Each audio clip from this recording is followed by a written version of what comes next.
Okay, so if you have your Bible with you, we will now study chapter 16 from verses 16 down to 28. And it is all about the disciples' sorrow and grief turned into joy. Dito natin makikita yung how the Lord Jesus Christ comforted continuously the disciples na yung kanilang grief and sorrow will be turned into joy. So how is it possible for our grief and sorrow also to be turned into joy? So if you are there already, so we will read now starting from verse 16. Ang sabi dito, a little while and you will see me and no longer, and again little while you will see me. So some of the disciples said to one another, what is this that he says to us? A little while and you will not see me, and again a little while you will see me. And because I am going to the Father. So they were saying, what does he means by a little while? We do not know what he is talking about. Jesus knew that they wanted to ask him, so he said to them, is this what you are asking yourselves? What I mean by saying a little while and you will not see me, and again a little while you will see me? Truly, truly, I say to you, you will weep and lament, but the world will rejoice. You will be sorrowful, but your sorrow will turn into joy. So when a woman is giving birth, she has sorrow because her hour has come. But when she has delivered the baby, she no longer remembers the anguish for joy that a human being has been born into the world. So also you have sorrow now, but I will see you again, and your heart will rejoice, and no one will take your joy from you. In that day you will ask nothing of me. Truly, truly, I say to you, whatever you ask of the Father in my name, He will give it to you. Until now you have asked nothing in my name. Ask, and you will receive, that your joy will be full. I have said these things to you in figure of speech. The hour is coming when I will no longer speak to you in figures of speech, but will tell you plainly about the Father. In that day you will ask in my name, and I will do not say to you that I will ask the Father on your behalf.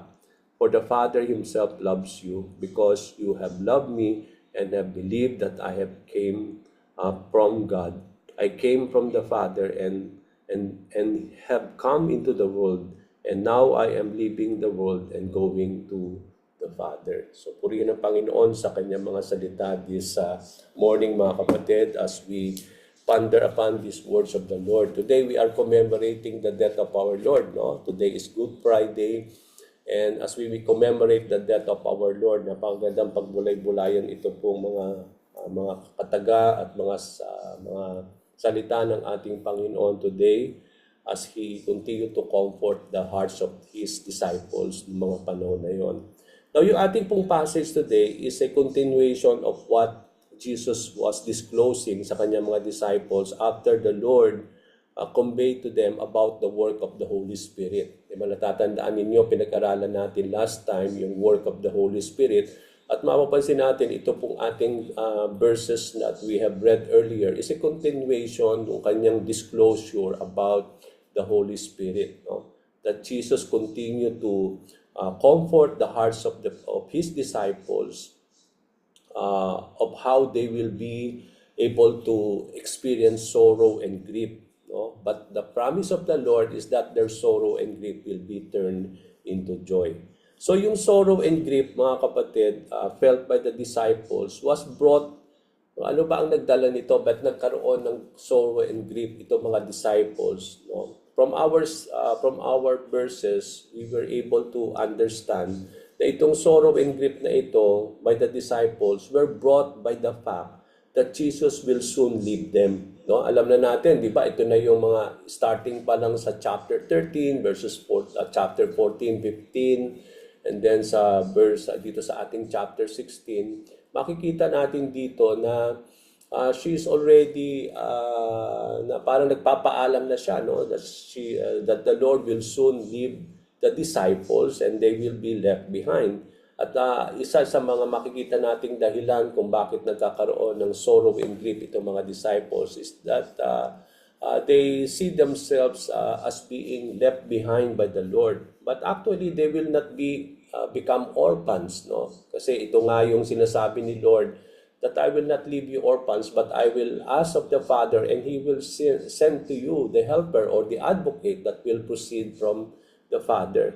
So, they will not be alone, even though that the Lord will leave them behind after He will be completing the work on the cross. But then makita natin dito that the Holy Spirit will come upon them. So as the Lord continued to comfort the disciples, He said to them in verse 16, "In a little while, you will see me no more, and then after a little while, you will see me." So after hearing these words, nung sinabi ng Panginoon itong mga katagan na ito sa kanyang mga disciples in those times, no, it created some confusion dun sa mga disciples, no. They were not able to fully comprehend yung sinasabi ng Panginoon, no. Hindi nila maintindihan yung sinasabi ng Panginoon na sabi niya, "In a little while you will see me no more, and after a little while you will see me." So they started to ask each other, no, what does the Lord mean by saying all these things? So they were confused, no. They started to ask one another, and they cannot really understand what Jesus Christ meant, that in a little while they will see Him no more, but then after a little while they will see Him again. So another thing that the disciples cannot fully comprehend ay hindi lang po yung katagan na yon, that a little while you will see me no more, then a little while you will see me. Hindi nila maintindihan yon. And another thing that they cannot fully understand from our passage today is that nung sinabi ng Panginoon that I am going to the Father, hindi nila maintindihan ano yung sinasabi niya doon, no? Na what does the Lord mean when He said that I am going to the Father? Although ito po ay patuloy ng sinasabi ng Panginoon, no? Nung kahit sa mga previous chapters na ating pag-aaral, na sinabi ng Panginoon that I will be going back, that I will going to the place where you cannot follow me, no, but you can follow later, no, na sabi nga natin, and it's referring to the place of the Father, that after the completion of His work on the cross, He will be going back to the Father. So, but then hindi ito maintindihan ng mga disciples, no? They cannot really comprehend what the Lord was trying to mean, no, with these phrases. So, although the disciples wanted to ask the Lord, sabi nga nung ating passage today, although gusto nilang tanungin si Lord, no, regarding dito sa mga katagan na ito na winika ng ating Panginoon, but they are so hesitant to do so. And that is why at that particular time, nung napansin natin sa ating passage, that Jesus Christ noticed them and He started now to ask the disciples, no. Tinanong niya yung mga disciples that sabi nga natin that what caused the disciples not to understand the words of the Lord. Now, the reason was that Jesus Christ was speaking to them in figurative speech. So, isa sa mga reasons, mga kapatid, bakit hindi nila maintindihan si Lord is because He's not talking to them plainly. No? Nung sinabi niya, for a little while you will see me no more, and after a little while you will see me, hindi siya plain, no? Kahit tayo, kung tayo ang mag-aaral ng mga salita ng Panginoon, hindi natin maintindihan ano bang ibig sabihin yan. It's because one of the reason why the disciples cannot fully comprehend and understand yung sinasabi ng Panginoon is that sabi ni Lord sa verse 25 that He is speaking to them figuratively. Okay, so ginamit niya yung figure of speech, no, in telling all these things to them. That's why ito yung dahilan bakit yung mga disciples, they cannot really understood what He was saying to them, no? He was not speaking to them very plainly. So what does the Lord actually mean when He said, in a little while? Kung babaybayin natin yung sinasabi ng Panginoon, itong phrase for in a little while means it may it meant that it will not be too long. Yun ang ibig sabihin niya, na hindi na magtatagal kung tatagalugin natin. Yun ang ibig sabihin niyan. Or another thing is that it will not be that it will not take time anymore. Ibig sabihin, for a little while, ibig sabihin, hindi na ito magtatagal at may mangyayari. Okay? Na it will not be too long that you will see me, and also it will not be too long that you will see me again. Okay, so after a while or a short time, the disciples will not see Jesus Christ anymore.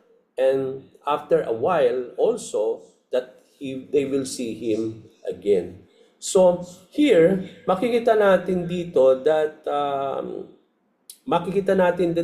the Lord, when He was talking about that He will not see, that the disciples will not see Him anymore, He was referring to whom? To what? He's referring to His death. Okay, kaya nga, he's not talking about plainly here. It is a figurative speech. And when He said that for a little while you will not see me no more, He talks about the time when the disciples will not see the Lord because He will die and He will be buried.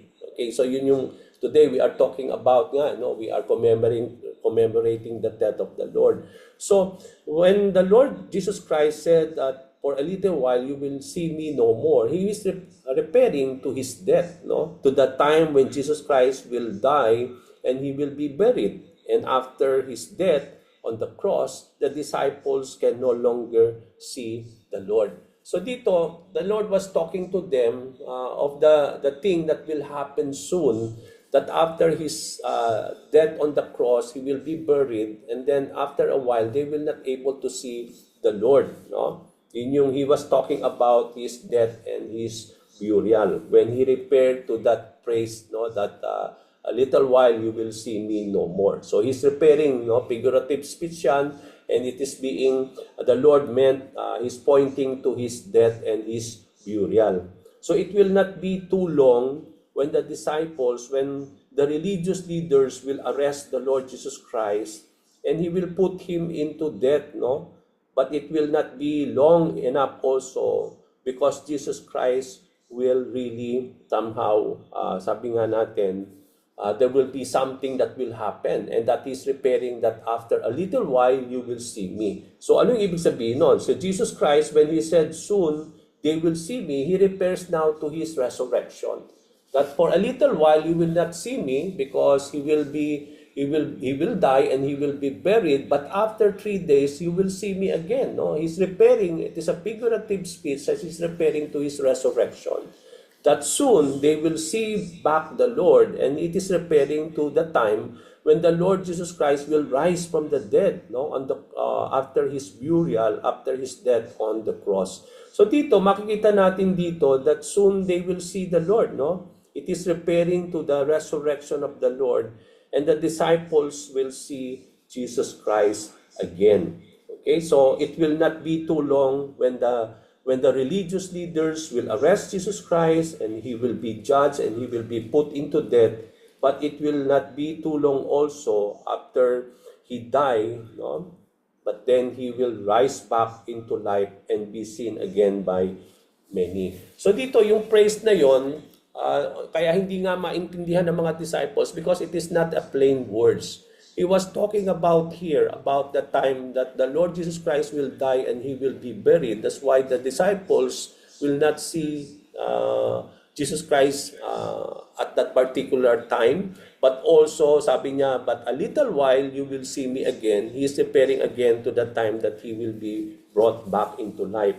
So here, makita natin doon sa praise na yon, yung death, yung burial, and then the resurrection of the Lord. And that is why we can see here, hindi ito maintindihan ng mga disciples, is because He was not talking to them plainly, but He was talking to them in a figuratively, okay? In figurative speech. Now, makikita natin dito na because I am going to the Father. Anong ibig sabihin no? Kasi sabi ng mga disciples, hindi nila maintindihan yung praise also that Jesus Christ said that I am going to the Father. It means that in the time after His resurrection, the Lord Christ now the Lord Jesus Christ now is referring to His ascension. Kaya ito sa ating pong pag-aaral, makita natin yung death, yung burial, yung resurrection, and yung ascension ni Lord. Because when Jesus Christ says that I will be going back to the Father, it refers to His ascension after His resurrection.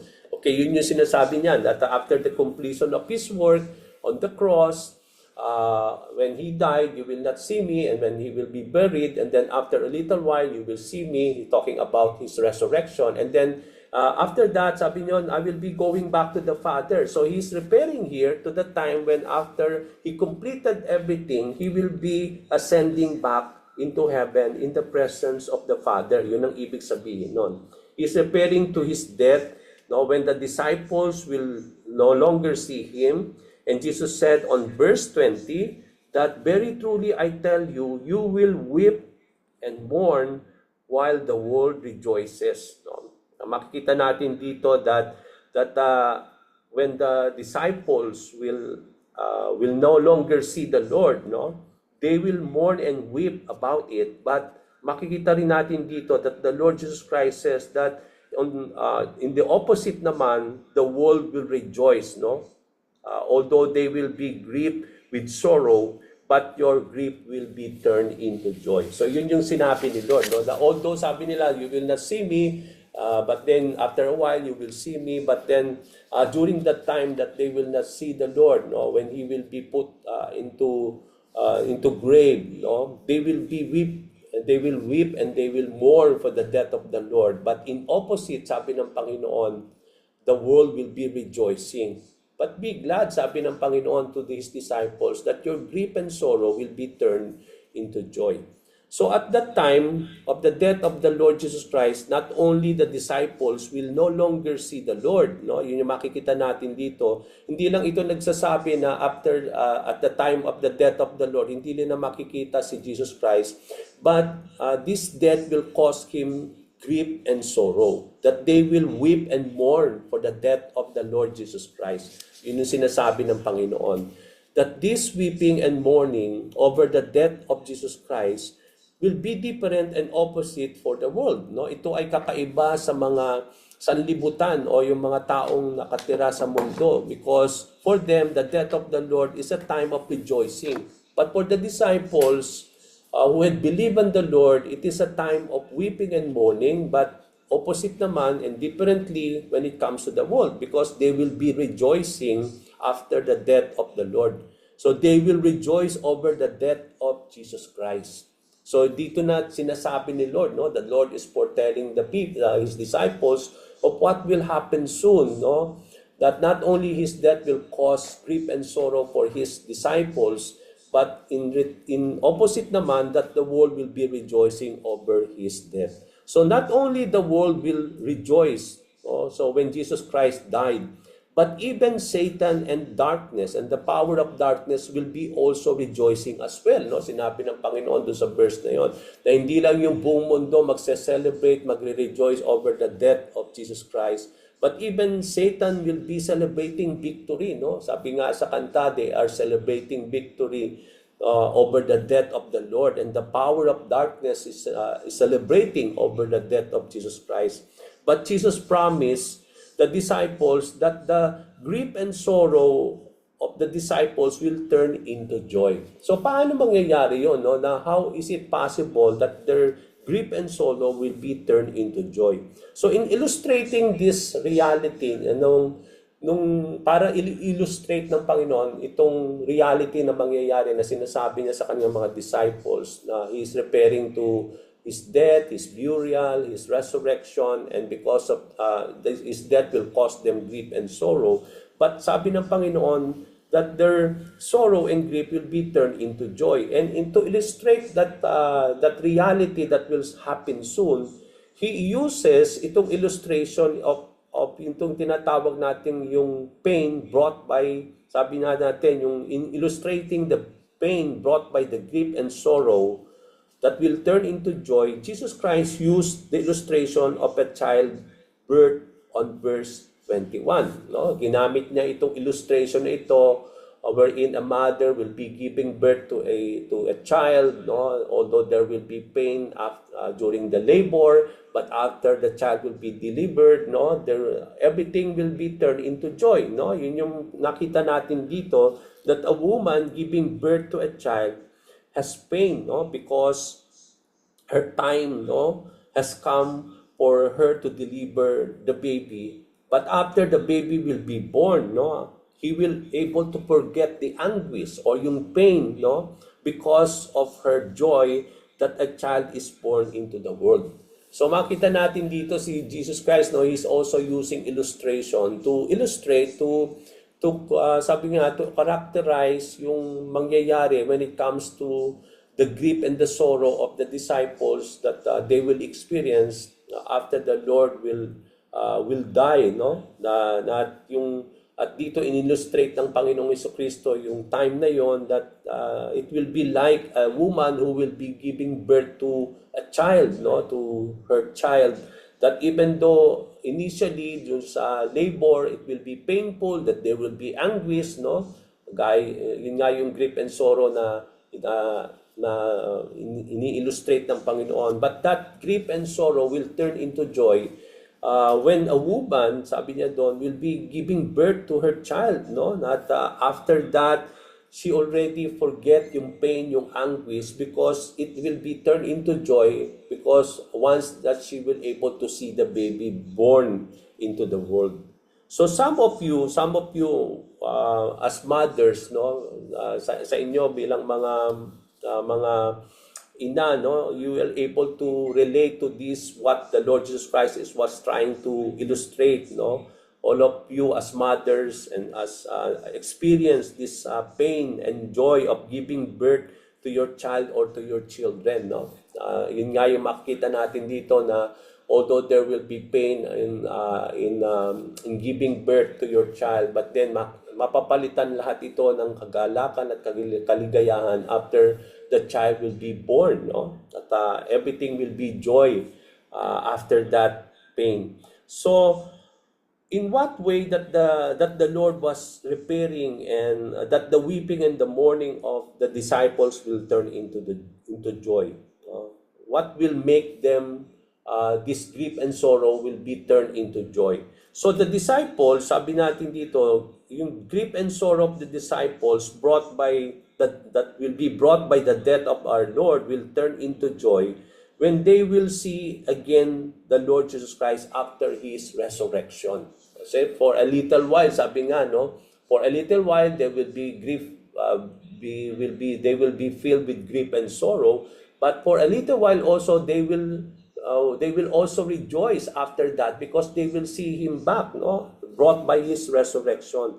And this joy, makikita natin dito, will be brought by the resurrection of our Lord and Savior Jesus Christ. Kaya nga sinabi niya sa verse 22, so with you, sabi niya, that now is your time of grief. No? Yun nga yung after they are now grieving, not only because of that Jesus Christ will leave them soon, no?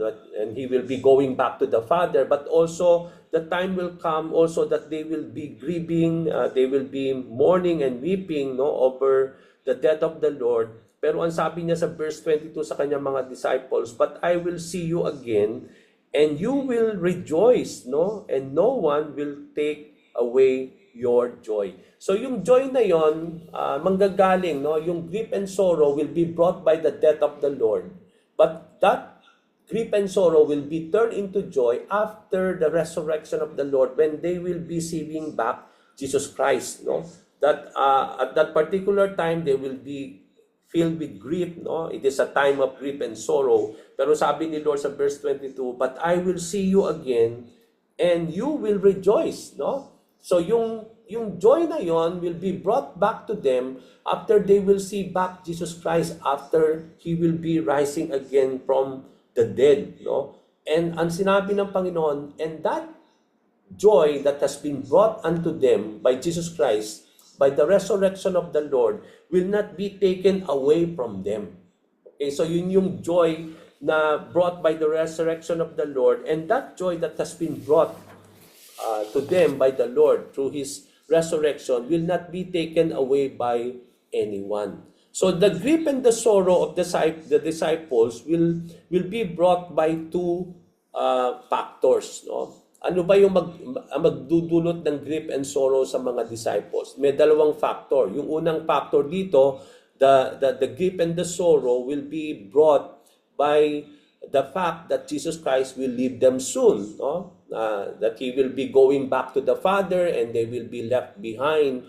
But then here comes now Jesus Christ comforting them that I will not leave you orphans. No, I will not leave you by yourself. But that's the time that I need to go back to the Father. Diba sabi nga natin last time, it is for your advantage. Sabi ni Jesus Christ that I need to go. That I need to go to the Father because if not, then the Helper will not come.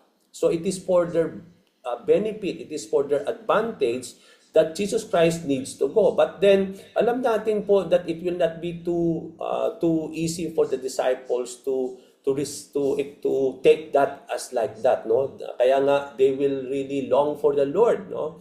They will really be filled with grief and sorrow because knowing that Jesus Christ will leave them soon.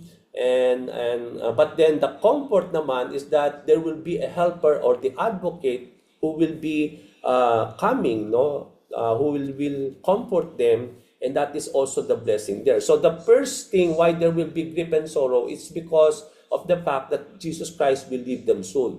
Second factor why they will be filled with grief and sorrow is because, sabi nga natin kanito, they will not able to see Jesus Christ anymore, not only during the time that He will be going back to the Father, but they will see the death of the Lord. No? They will be filled with grief and sorrow.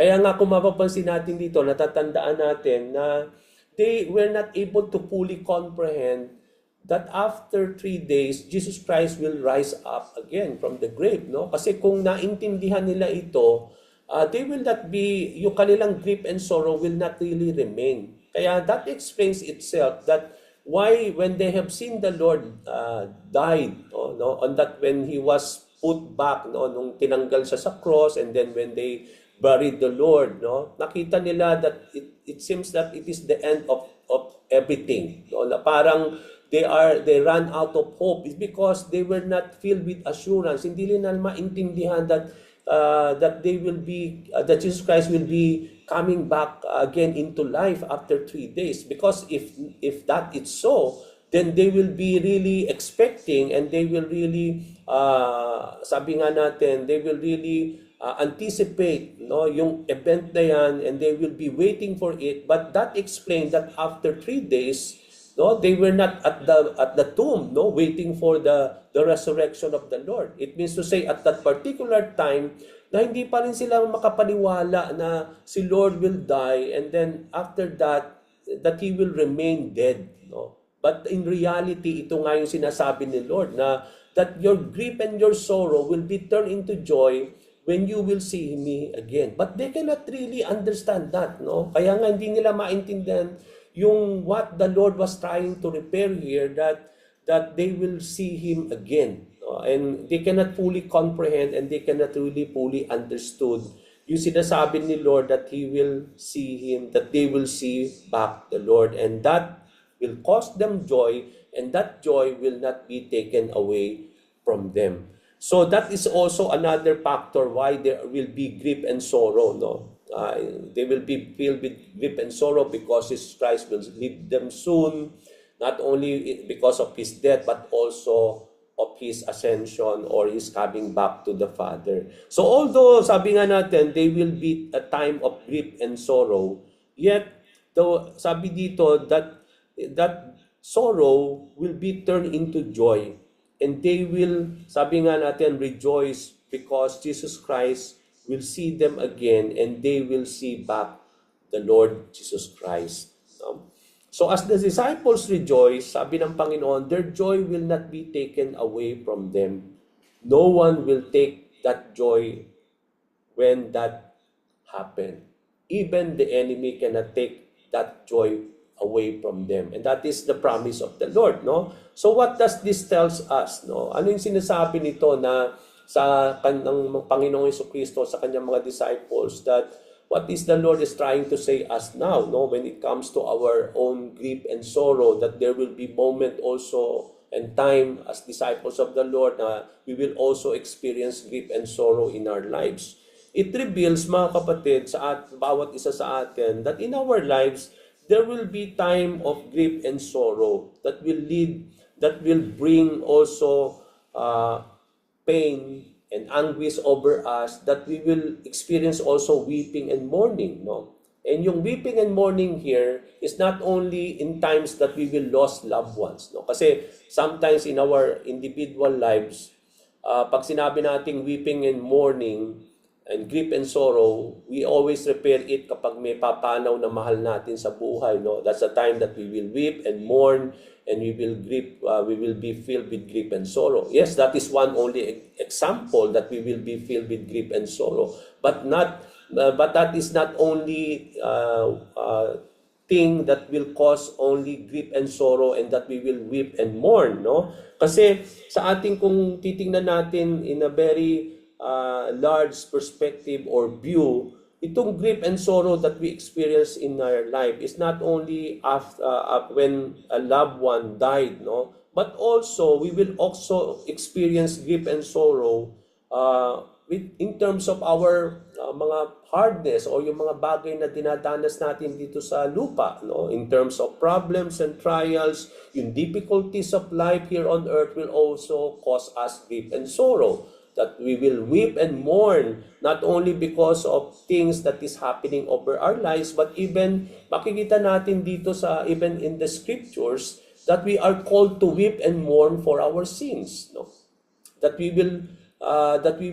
need to mourn and weep because of our sinfulness. We are to, sabi nga natin, we are to mourn for our sinfulness, no? And I believe that is one of the cause or the main problem why we will also be filled with grief and sorrow, because of what sin has done in our lives, no? Kaya nga, kung mapapansin natin sa James chapter 4 verse 9, ang sabi po ni Santiago sa kanyang mga salita, sabi niya, grieve, mourn, and wail, sabi niya. Change your laughter into mourning and your joy to gloom. Humble yourselves before the Lord, and He will lift you up. So dito, ang sinasabi ni James that there's no need for us to rejoice, no? Because sabi nga natin, even though we are filled with happiness and joy into our lives, but in reality, there is this problem of sin, no? Na kailangan natin talaga na we need to grieve and mourn and wail because of this problem in our lives brought by our sins. And that is why sabi niya na dito that your laughter should turn you to mourn and your joy to gloom, that you need to humble yourself before the Lord so that the Lord may lift us up, no? So dito natin makikita that even the Bible is using this kind of illustration in our lives, that dito niya ini-illustrate yung bigat ng problema ng kasalanan sa buhay natin, no? And because of that sin, that caused us to grieve and to mourn, no? Kailangan nating mag-grieve and mourn because of this that is brought to us by our sinful nature. So when we know how to humble ourselves before God in the presence of the Lord, our grief and sorrow will be turned into joy. Yun yung sinasabi dito ni Santiago, no? That we will rejoice over the Lord, no? When we know how to humble ourselves, when we know how to submit ourselves before our God.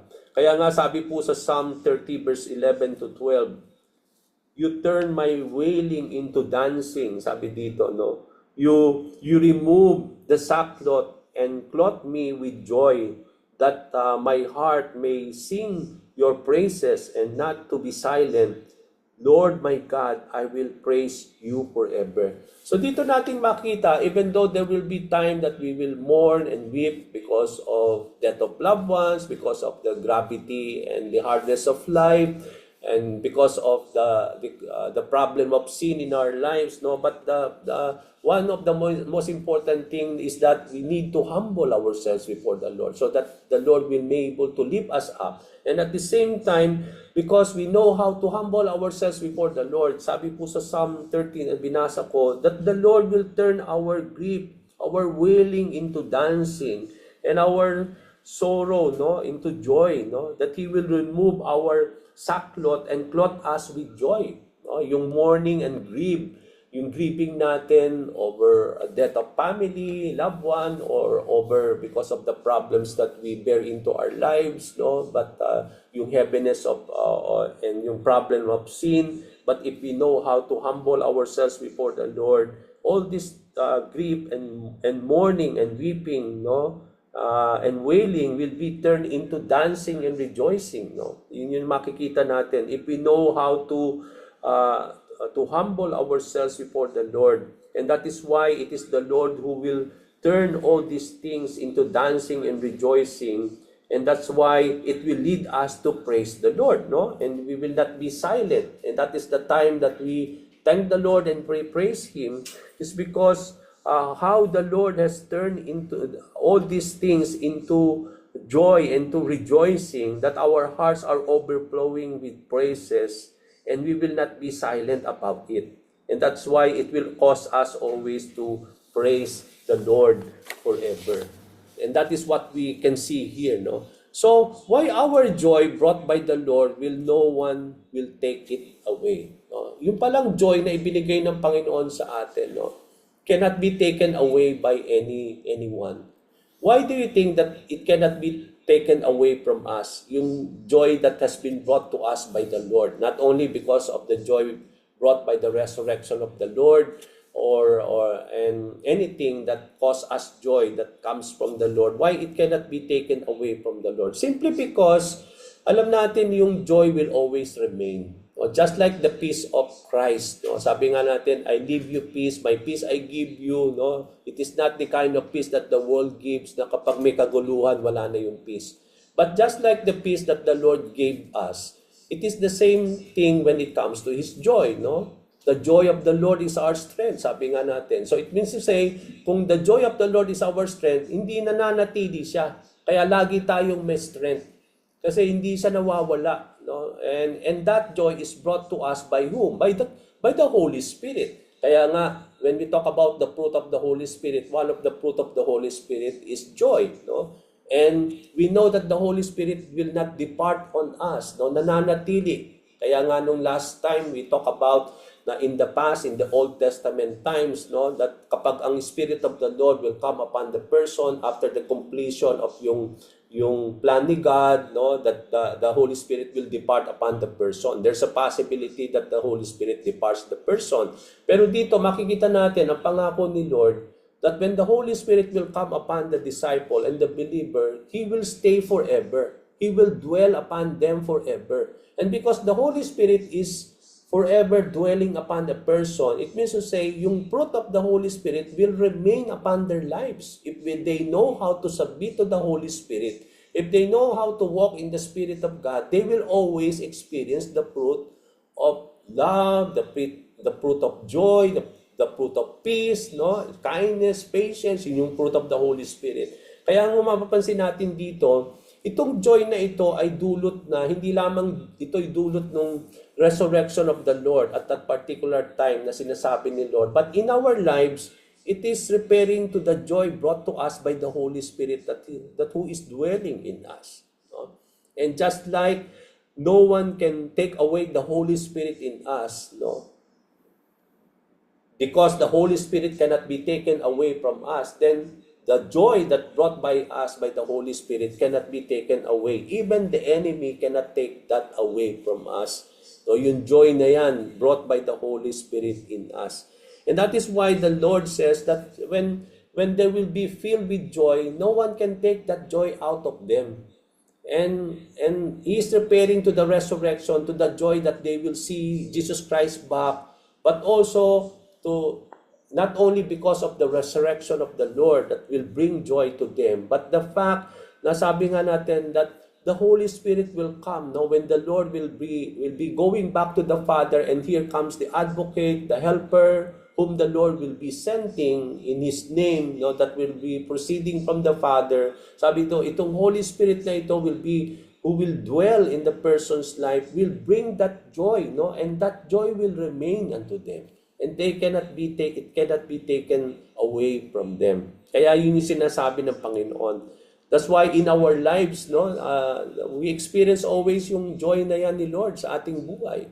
No, it is because it is brought to us by the Holy Spirit. Not only that, but the fruit of the Holy Spirit, yung nananatili yung kanyang pag-ibig, yung kanyang kapayapaan.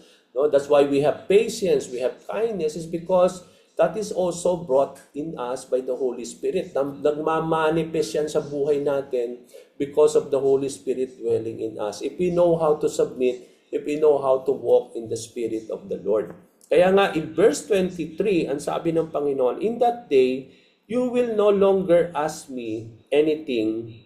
Very truly, I tell you, my Father will give you whatever you ask in my name. So dito, makikita natin dito, ito na yung effect of what will happen soon. That after the death, after the resurrection, the burial, resurrection, ascension of the Lord, there will be something that will happen, no, that will benefit the disciples, the believers on the Lord, that He was preparing then. Jesus Christ was preparing in that day, no? Ano yung in that day na nire-repair niya dito?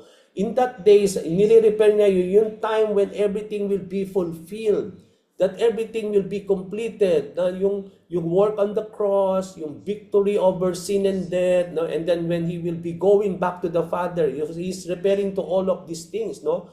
That in that day when everything will take place, sabi dito, it will cause blessing to the disciples, no? That on that day you will no longer ask for me anything. Very truly I tell you, sabi niya, the Father will give you whatever you ask in my name. So there will be something that will happen. There will be changes, no? In terms of praying, in terms of asking, no? The things that we need in our lives.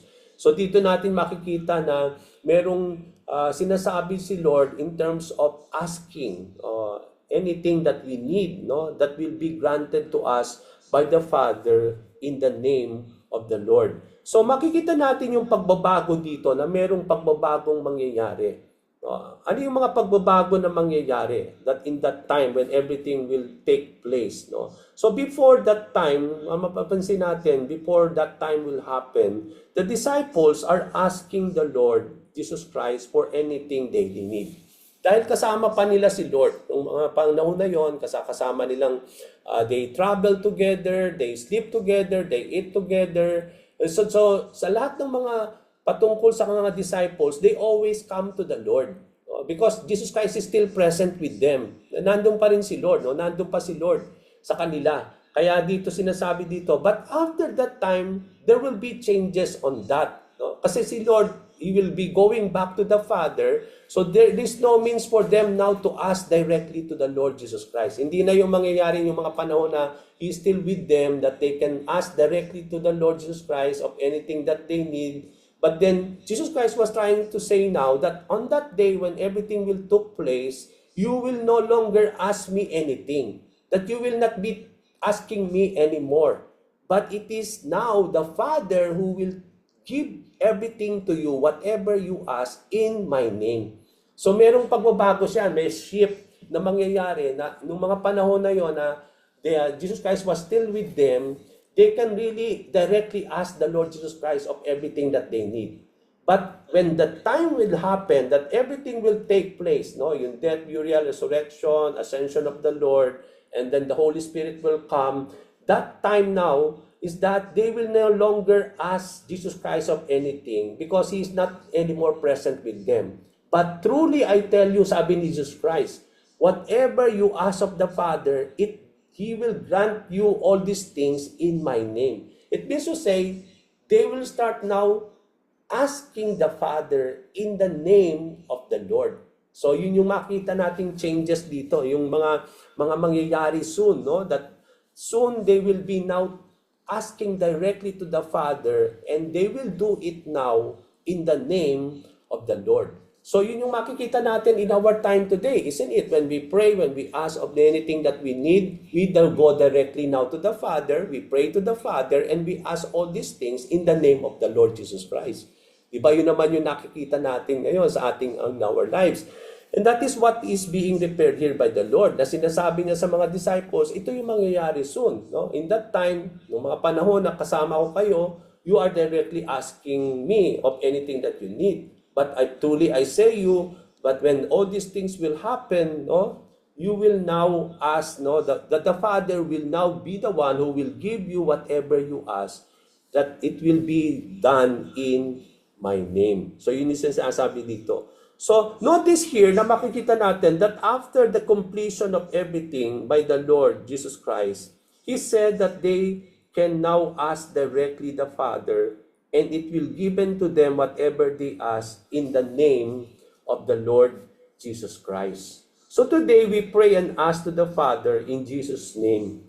But before, we need to go through Jesus Christ for anything we need, no? Because He is the mediator between God and man, no? Kaya nga, we cannot go directly to the Father. Kaya nga sabi niya, I am the way, the truth, and the life. No one comes to the Father. So we have to go through Jesus Christ before even we are able to go to the Father. Even before we may able to ask of the Father, we have to go to the Lord. No? Yun yung makikita natin dito, na meron tayong mediator lagi. Kasi noong mga panahon na yon, hindi pa natatapos yung work of the cross by the Lord Jesus Christ. So meron tayong mediator, siya yung nagme-mediate sa atin. We cannot really go directly to the Father. But after that, after the completion of the work of redemption, after we have been saved, after Jesus Christ victoriously won over the sin and death, and He went back to the Father, is it that the curtain that divides the holy of holies to us as being sinful people has been removed?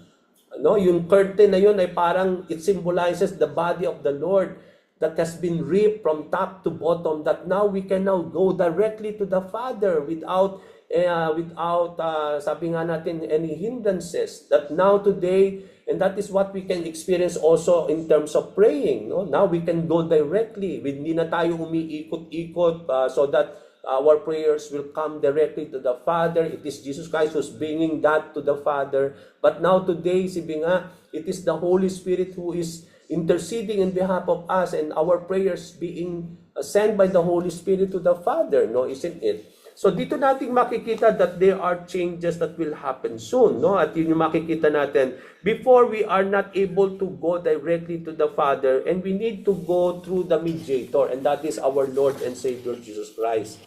Kaya nga sabi nga ni Jesus Christ, time will come that I will not come, and it is not me who will bring all these things on your behalf, no? But after the completion of everything, you can now ask of the Father whatever you ask, and it will be granted to you in my name. No? So we can now, and that is one of the blessings when everything will took place. No? When after the death, the burial, the resurrection of our Lord Jesus Christ, and the ascension of our Lord Jesus Christ. So there will be some changes that will happen, especially when it comes to our asking of all the things that we need. But now that we have that privilege, after the Lord Jesus Christ accomplished everything, we can now ask the Father through the name of the Lord Jesus Christ.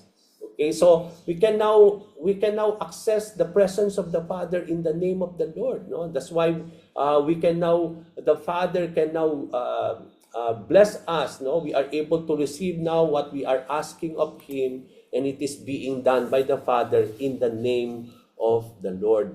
So another reason for this is that during the time when Jesus Christ was with them, yun nga yung sinasabi ko sa inyo kanina, they asked Him everything, but when the time Jesus Christ will be taken away from them and will not be able to be present with them, no?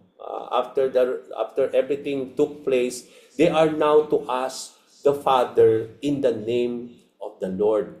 And this led Jesus Christ to challenge the disciples. And because that will happen soon, kaya nga sinabi ni Lord sa verse 24, until now, you have not asked in my name for anything in my name. Ask now, and you will receive, so that your joy will be complete.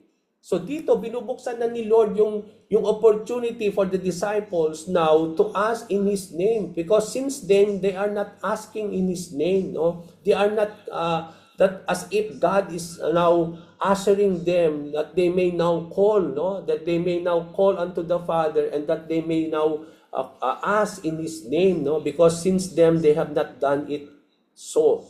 So that everything that they will ask, they will receive, so that the joy that they will receive will be complete. So this means, mga kapatid, that why many believers in our time today are not able to be made complete in everything. No? Sinasabi nga natin dito na if we will apply these things in our lives, this explains why many believers are not able to be made complete in everything, so that their joy may be complete, as what the promise of the Lord says here in this passage, simply because they fail to ask the Father in the name of the Lord Jesus Christ. They fail to ask of the Lord. Kaya nga sinasabi niya sa mga disciples, ask now in my name so that you may able to receive. Since, sabi nga, until this time, you are not able to ask in my name. Ask, and so you will receive, so that your joy may be complete. And that is the problem of our case in our time today. No, maraming mga disciples, they cannot experience to be made complete, and so that their joy may be complete is because they fail to ask of the Lord. They fail to ask in the name of the Lord Jesus Christ. And that is the reality, no? Kaya nga, sabi nga natin dito na that explains why they lack on many things, and they don't experience the joy that the Lord is trying to say here, that will make our joy complete, no? When we ask in the name of the Lord, because we fail to ask of Him of anything that we need, no? So that our joy may be complete. So another changes that will soon happen, mga kapatid, hindi lang in terms of our asking of the things that we need, but Jesus Christ also said that there will be changes after these things will be done. No? Ano yung changes na yon? Yung changes na yon is that He will not anymore speak figuratively. But after all these things will take place, I will now speak plainly. No? Sabi ni Lord dito sa verse 25, that another changes that would take place when all these things will come is that Jesus Christ will no longer use figurative language, but sinabi niya that He will now tell plainly to them about the Father. Okay? Now, during the time of the Lord, alam natin, when He was here on earth, no, He was not speaking plainly to all, particularly to the multitudes of the people. Mapapansin ninyo, even though the Lord was teaching the multitudes of people during the time when He was here on earth, no? But then He was not talking to them plainly na maintindihan nila. He always talked in parables, di ba? He always talked to them in figurative speech, no? In analogy. But then when it comes to the disciples, He always explained to them yung what He meant by it. Isn't it? Di ba? Kaya nga mapansin natin dito, sa mga multitudes in those times, He will not talk to them plainly. No, but to His disciples only. He will always explain kung ano yung ano yung sinasabi niya on that particular teaching to the multitude, but He will always explain to the disciples, no, so that they may able to understand yung kanyang sinasabi. But to the people, He will not do that. He will always speak figuratively. He will always use things, mga parables, no?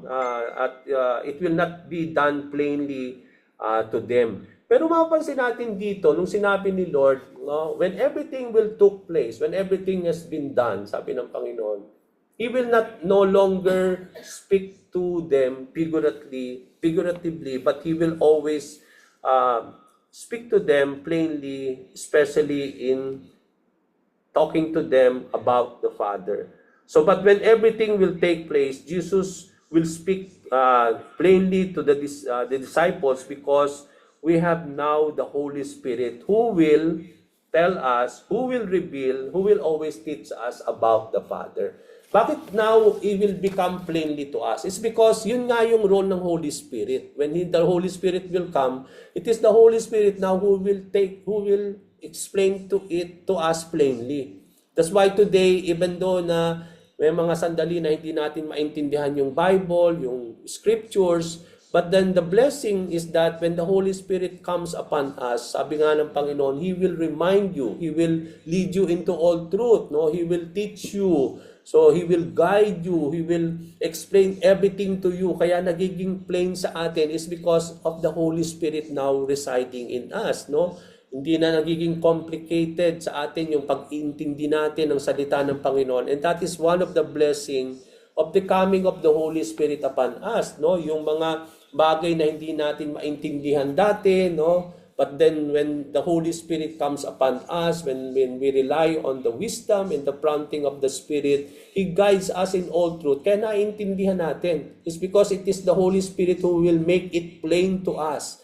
Yung mga figurative speech of the teachings of the Lord becomes plain, and it becomes something that can be understood now, no? By the guidance, by the wisdom of the Holy Spirit that is brought into us when the Holy Spirit comes upon us. So yun yung sinasabi din dito ni Lord. In a time will come that everything will be done with, no, na yung kanyang, He will now talk to us, He will speak to us now, to His disciples plainly, and He is doing so in the power of the Holy Spirit, no, through the Holy Spirit. Okay, we can see that the Lord taught particularly about the Father, and this will be the reason why we have now the Bible, no? At blessing nga sa atin ngayon is because yung dating mga bagay na hindi natin maintindihan is now being made something that can be understood, is because yung mga Bible natin has already been translated into English, no? Sa mga languages that can be understood, no? Kaya nga yun yung isa sa mga blessings na makikita natin dito. Yung mga dating hindi natin maintindihan regarding about the Lord is now being understood, no? Because meron na tayong mga Bible that can be read, no, in our own language. But at the same time, although meron nga tayong Bible, no, but when you don't have the Holy Spirit in you, you cannot really understood still as well, no? Kaya nga yun yung blessing na kapag meron tayong banal na Espiritu, and we know that not all people have the Holy Spirit upon them. Kaya nga for them, kahit may Bible sila, no, they read it, hindi pa rin nila maintindihan, no? It's because it is the Holy Spirit that makes everything to be understood, and it is being done by the Holy Spirit in a person's lives. Kaya nga napaka-importante po yung banal na Espiritu, yung the coming of the Spirit of God. That's why those figurative speech will become plain to the people, because it is the Holy Spirit who will explain it to them, who will teach them about the teachings of Christ, and they can now understand them. Okay, so yun po yung sinasabi ni Lord.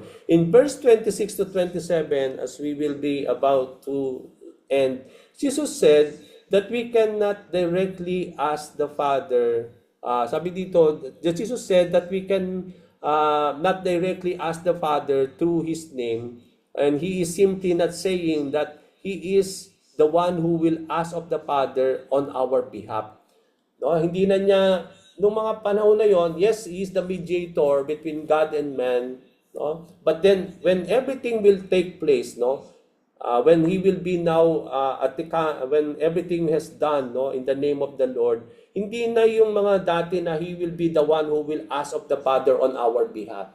But we can now go directly to the Father, no? And we can ask all these things in the name of the Lord Jesus Christ. Kaya nga sinasabi dito ni Lord na we are not expecting anymore the Lord who will ask, that He will be the one who will ask of the Father on our behalf. No? Why we can now directly come to the Father's place, to the Father's presence, and ask everything that we need, and He will grant it to us in the name of the Lord. Bakit mangyayari na yon? It's because sabi dito niya, sabi ni Lord, no, Jesus said that disciples can now come and ask directly the Father, and there is no need, no, for Him to ask it for their behalf. Why? Bakit ganun na ang mangyayari? It's because sabi niya dun sa what makes this things to be done like that, no? So we may do so now because Jesus Christ said in verse 27, bakit pwede nang mangyari yon? Sabi ng Lord, sabi niya, no. Sabi niya, hindi na ako ang magdadala nito on your behalf. No, the Father Himself already love you because you have loved me and because you have believed that I came from God. So it means to say, what caused us now to come to the Father, no? And it is now Jesus Christ, not anymore, who will bring this everything to the Father on our behalf. But now, because of everything that the Lord has done for us on the cross, and also because of the fact that we love the Lord and we believe in Him, that caused also for the Father, sabi nga dito, because the Father now also love you, because you had loved me, because you have believed in me that I came from the Father, that caused now the Father to love you as well. No? Kaya ito yung nagdulot sa mga disciples now that we can now go to the Father directly, and we don't expect anymore to Jesus Christ that He will do that on our behalf. But no, sabi ni Lord, that because the Father has loved you already when you had loved me, and now He has considered you also as His children because of me, no? And because of our love for the Lord, because of our faith in the Lord Jesus Christ, everything has been now, sabi nga natin, made, no, possible for us now to come to the Father, because we can now cry out to Him because He loves us now, no? Because now the Father has loved you because you had loved me, sabi niya.